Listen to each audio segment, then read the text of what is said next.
ரீனா அர்ஜுனுக்கு தலையை தவட்டி விட்டு என்னாச்சுன்னு கேட்க, இத்தனை நாளா எங்க அப்பா தான் எங்க அம்மா இறந்ததுக்கு காரணம்னு நினைச்சிட்டு இருந்தேன்னு எல்லா விஷயத்தையும் சொல்லி எனக்கு இப்ப என்ன பண்றதுன்னு தெரியலன்னு சொல்லி அழுகுறான். ரீனாவும் என்ன பண்றதுன்னு யோசிக்காம உங்க அப்பா கிட்ட முதல்ல போய் பேசுன்னு சொல்றா.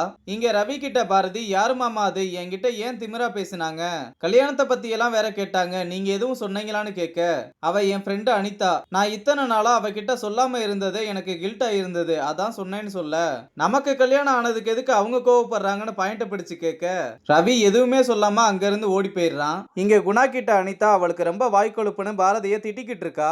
என்ன பண்றது, ரவிய பாக்குற பொண்ணுங்க எல்லாம் அப்படித்தானே இருக்கீங்கன்னு சொல்றான். ஆர்கேவா அர்ஜுன் பார்க்க வந்ததும், என்னப்பா இந்த பக்கம் வந்திருக்கேன்னு கேட்டா, உங்களை பார்க்கணும் போல இருந்துச்சு அதான் வந்தேன், ரெண்டு பேரும் சரக்கடிக்கலாமான்னு கேட்க, அப்புறம் பீச்சில் உட்காந்து ரெண்டு பேரும் சந்தோஷமா சரக்கடிச்சுக்கிட்டு இருக்காங்க.